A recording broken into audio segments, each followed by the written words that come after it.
Motrimis mama capre, motrimis mama capre. Previously on Let's get it on! What a horrible situation to be. Not only that, he's leading an army named the Fury of Gebel whatever. It's just the wrong way to pronounce Zalmoxis, our one and true god of all the Dacians. So he is attacking us with our own men and heresy. We return you now to your regularly scheduled program. And welcome to another exciting episode of Let's Get It On. If last time we fought far over the misty mountain cold, this time we are inside the misty mountain cold. The Duchy decided to attack us during the winter, and this would have been our official formation, the Malva line up front. Just a unit of spear on both of the extreme flanks, one unit of spear in the middle, just in case a wild horse appears. And in the gaps we have axe, and Sika. Covering them are the youth groups, and the range line just behind them to react. Behind that we have the cavalry line, and behind that deep behind any chance of getting shot by enemy fire, we have the diehard Putratense. Now, actual new recruits, we should introduce a friend of the show, Kostico, in his mercenary Dacian cavalry. He is the latest and greatest acquisition that we made. And of course we have the Sikas, the first and second Sika groups, just normal people who have been trained a bit with the Sika.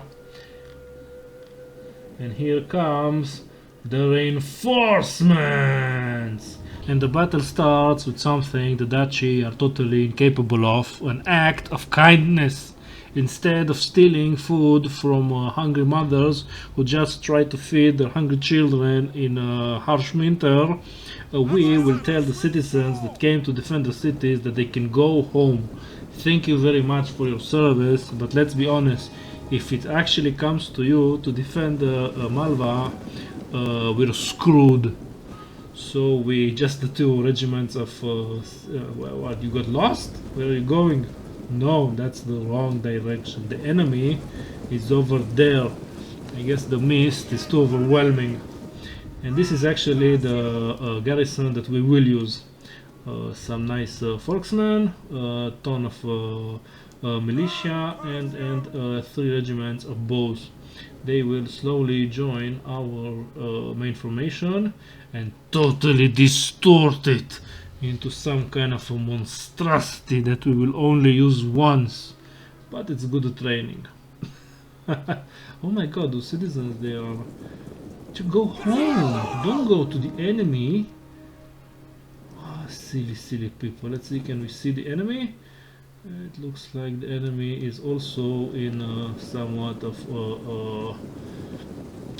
lost in the mist, and they are forming some kind of battle formation. Oh yeah, something very organized. Oh yeah, the first few minutes will be just us. Oh, this is a nice shot. Everybody more or less knows this place, or someone explained to them. I like how citizens just running. Maybe he just came to hug his father before he went back to the city, because he just came here and then went back. So that's some kind of yeah, look, they're just coming here, having a chit chat, and then going back. Yeah, they just came for a last hug. Oh, this is the kind of stuff that Total War series is known of. This kind of wholesome moments. Looks like both us and the enemy has settled on formation. This and this. We basically just shoved all of the militia up front, And another thing that we did is that we spotted the enemy folksmen. And as you know, folksmen shouldn't be in the front line. They should be way behind someone, or at least two someones with a shield. And they don't follow that important rule of Dacian warfare. So we will focus them with at least 3 units of whatever stuff that we can throw. These are the... no, I guess these are the pebble throwers. Yeah, I think these are the 2 bowmen, and these are the slings. That their sole job would be to break the ankles of the silly Dacians, that the heretic Dacians that came to take Malva by force. It looks like yeah, this is the main job of the sadly of the militia, is to take all the enemy fire. As soon as they get engaged, we will relieve them. And here actually the enemy is sending their horse archers, their version of princelings, and as you can see, it doesn't go well for them, because this is a silly behavior. We just they think they are trying to kill, and actually successfully killing a unit of militia, but as you can see, we are slowly engulfing them while also focusing fire with our own archer units. And they had enough, and they are going away. Actually just minor wounds, it seems. Only 2 horse people actually died. And as you can see, we are really aggressive on the flank. All kind of units are trying to flank them. And this looks like the center has been joined. This is I think these are the Sikas. Yes, they are throwing their pylons, and now they are actually attacking. Now this is another one of those silly situations that we need to mostly distinguish friend or foe by smell alone. And oh my god, this is the enemy king. He's actually standing here to bolster the horde of his heretic followers who can't spell the name of their own god right. Silly people. But as you can see, our pincer movement is pincering, and we are also, looks like we're shooting at him from all sides. Oh, these are not even the normal general units. This is not. These are the heavy horse archers. So interesting choice for the Daci king. Looks like yeah, he had enough. He's running away from this. I think is just militia. So and as you can see, the left flank got totally engulfed by our people. These are some yeah, these are the folksmen from the garrison, even contributing quite a lot to the slaughter of the heretic duchy who come and steal food from our table. They seem very angry about that. And oh, this is a very nice moment when the left flank totally collapses as it is.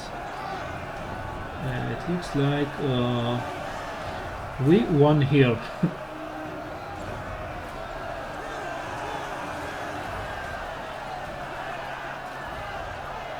So now I guess I will use the my magical powers of editing and go to the right flank. And here we are at the beginning of the battle at the right flank. And how do we know this is the right flank? Because King Tarbus, the first to his name, the king of the Getae and the first man, the godfather himself, is always right. Yeah. So this time he was on the right side, and the king of the heretic Dacians, the milk snatchers, their king was on the left flank. Interesting development how they managed to totally evade themselves. Or did they? Let's follow our king. And it looks like the princelings are too eager to prove themselves, so they are riding past their fathers to be the first to join in this war. Now here is the clash of the armies. We are trying to box them in with militia and our own Malva line, and it looks like we did manage to do that. The silly shirtless man that came to the front line without even wearing anything during winter are not doing so well.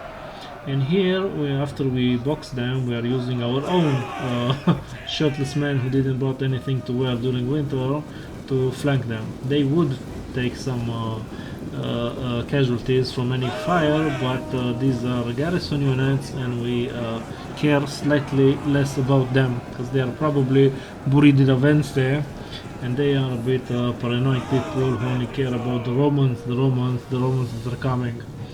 Looks like yeah, the folksmen already had enough, and here are the princelings who are already disrupting the enemy archer line while avoiding the folksmen that are retreating. Here we will see actually that I think, yeah, our own youths will deal with those silly men. Why have you come here? Why have you come to Malva? You will only meet your death. Look at them. They're just, oh, we would actually like to go home. But the youths are like, no, we will pilum you in the heads. And look at this wonderful slaughter of silly men, heretic men who can spell the name of their own gods. And this is our king. And I think, yeah, the King's Guard and the princelings running amok behind enemy lines, killing all the enemy archers that they can find with their axe. And here we can actually see Costico showing up from the deep left flank. He actually don't really know what he did until now, but he this is just the first time he shows up. Anyway, he helps a lot, because here somewhere we actually have the king of the heretic duchy, of the milk snatchers that came during winter to steal money from hungry people.